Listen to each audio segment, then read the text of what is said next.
కొండ సురేఖ మాజీ ఓఎస్డీపై హత్యాయత్నం కేసు. రియాల్టర్పై ఇనుప రాడ్లతో దాడి చేసిన సుమంత్ బాధితుడి చేయి ఫ్రాక్చర్, రక్తపు వాంతులు. 20 రోజుల క్రితం ఘటన. ఆసుపత్రిలో బాధితుడు. మేడిపల్లి 0 ఎఫ్ఐఆర్ జూబ్లీహిల్స్కు బదిలీ అట. గజోడు మనం రాడ్లతో దాడి. అధికారం ఉన్నది, మనకు అధికారం ఉన్నది. రాడ్లతో కాదు, రాళ్లతో కూడా కొడతాం. ఆఖరికత్తే బిల్డింగ్ల మీద కూడా దొబ్బుతాం. అధికారం మనది, పార్టీ మనది, అన్నీ మనవి కదా. ఇదివరకు ఈయన సుమంత్ మీద ఇంతకుముందు మనీ విషయంలో కూడా చాలా ఆరోపణలు వచ్చినాయి. నేనేమనుకుంటున్నా అంటే ఈ సుమంత్ అప్పుడప్పుడు కొంచెం అధికారాన్ని అడ్డం పెట్టుకొని కొన్ని ఇల్లీగల్ దందాలు దాంట్లో కూడా ఏలు పెడతాడు అనేది పబ్లిక్ మాట్లాడుతున్న మాట. అయితే చూద్దాం. మంత్రి కొండ సురేఖ మాజీ ఓఎస్డీ సుమంత్పై హత్యాయత్నం కేసు నమోదైంది. తన పేరిట ఆర్థిక లావాదేవీలు నిర్వహిస్తున్నాడని ఆరోపిస్తూ రియాల్టర్ను ఒక కార్యాలయానికి పిలిచి సుమంత్ మరికొందరు కలిసి ఇనుప రాడ్లతో దారుణంగా దాడి చేస్తారంటూ జూబ్లీహిల్స్ పోలీసులు ఎఫ్ఐఆర్ నమోదు చేశారు. పోలీసుల కథనం ప్రకారం మేడ్చల్ మల్కాజ్గిరి జిల్లా బోడుప్పల్ చెంగిచెర్ల రోడ్డులోని ఆర్టీసీ కాలనీకి చెందిన గొంగిడి హరికృష్ణ రియల్ ఎస్టేట్ వ్యాపారి జూలై 30న పని మీద ఊరికెళ్లాడు. ఇంటికి తిరిగి వచ్చాక దేవాదాయ శాఖ మంత్రి కొండ సురేఖ మాజీ ఓఎస్డీ సుమంత్ దగ్గర నుంచి అతడికి ఫోన్ వచ్చింది. అర్జెంటుగా మాట్లాడాలి అని సుమంత్ చెప్పగా మరుసటి రోజు వస్తానని చెప్పాడు. జూలై 31 తారీఖు రోజు హరికృష్ణకు అతని స్నేహితులు రాము ఫోన్ చేసి జూబ్లీహిల్స్ రోడ్ నెంబర్ 1లో ఉన్న తన కార్యాలయానికి రావాలని సూచించారట. ఈ మేరకు అద్దె కారులో హరికృష్ణ మరో స్నేహితుడు కిరణ్తో కలిసి వెళ్ళాడు. కార్యాలయంలో రాముతో పాటు సుమంత్ కూడా ఉన్నాడు. నా పేరు చెప్పి బయట డబ్బులు ఎందుకు వసూలు చేస్తున్నావు అంటూ సుమంత్ తీవ్ర ఆగ్రహంతో హరికృష్ణను నిలదీశాడు. తాను ఎవరికి వద్ద డబ్బులు వసూలు చేయలేదని హరికృష్ణ సమాధానం ఇచ్చాడు.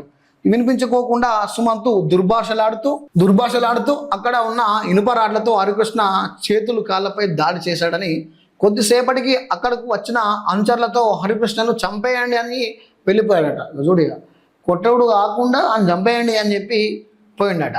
ఎఫ్ఐఆర్లో పేర్కొన్న వివరాల ప్రకారం సుమంత్ అనుచరులు ప్రశాంత్, అరుణ్ కుమార్ రెడ్డి, కార్తిక్ మహేందర్ రెడ్డి కర్రలు, ఐరన్ రాళ్లతో విచక్షణ రహితంగా దాడి చేయడంతో పాటు ఈ విషయాన్ని ఎవరికైనా చెబితే చంపేస్తామని బెదిరించినట్టు బాధితుడు పోలీసులకు ఇచ్చిన ఫిర్యాదులో పేర్కొన్నారు.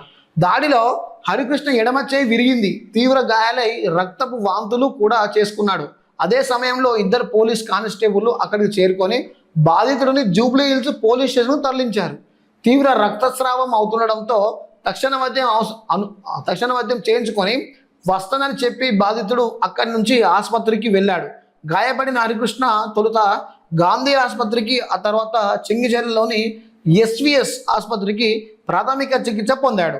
ఎడమ చేయి వెముక విరగడంతో మెరుగైన చికిత్స కోసం ఉప్పల్లోని శ్రీ హెల్త్ కేర్ ఆసుపత్రిలోకి చేరగా వైద్యులు ఆగస్టు 10న శస్త్రచికిత్స నిర్వహించారు. ప్రాణభయం ఉండడంతో ఆసుపత్రిలో చికిత్స పొందడం వల్ల ఫిర్యాదు చేయలేకపోయిన హరికృష్ణ గురువారం మేడిపల్లి పోలీసులను ఆశ్రయించాడు. పోలీసులు సుమంత్తో పాటు అతని అనుచరులపై సెక్షన్ 109/3 ఈ బ్రాకెట్లో 5 కింద కేసు నమోదు చేశారు. ఘటన జూబ్లీహిల్స్లో చోటు చేసుకుంది. 0 ఎఫ్ఐఆర్ చేసి బదిలీ చేశారు. జూబ్లీహిల్స్ పోలీసులు విచారణ చేపట్టారు. ఇక్కడ మనం 2 గమనించవచ్చు. వీళ్ళిద్దరి మధ్య అసలు స్నేహబంధం ఎక్కడిది? ఆయన రియల్ ఎస్టేట్ చేస్తాడు, ఈయన ఓఎస్డీ.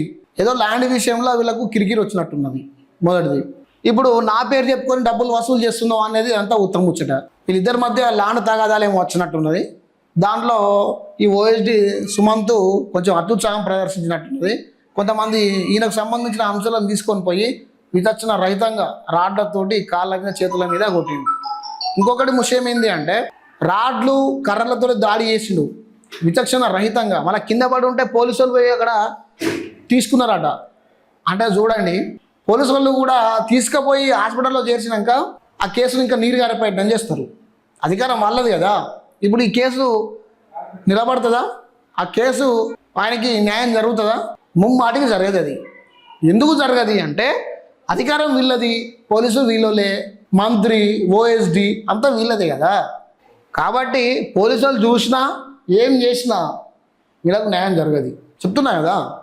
సో మొత్తానికైతే ఇంకా ముందడికి పోతాం మనం. కొండ సురేఖ విషయంలో ఇంకా చాలా తెలంగాణలో వైరల్ అవుతున్నాయి. సుస్మిత పటేల్ చేసిన కామెంట్స్కి దుమారమై లేపుతున్నది. కుంపటి పెట్టింది, ఆడ కూర్చున్నది. రేవంత్ రెడ్డికి కూడా ఇది మంచి కుంపటే ఇది. ఎందుకు అంటే ఏడివైనా ఓ బురదగా లేస్తాడు. ఇప్పుడు ఒక మాట మనం అనుకుందాం బ్రదర్, ఏంటిదంటే జీవన్ రెడ్డికి ఏమో హైకమాండ్ టికెట్ ఇస్తుంది.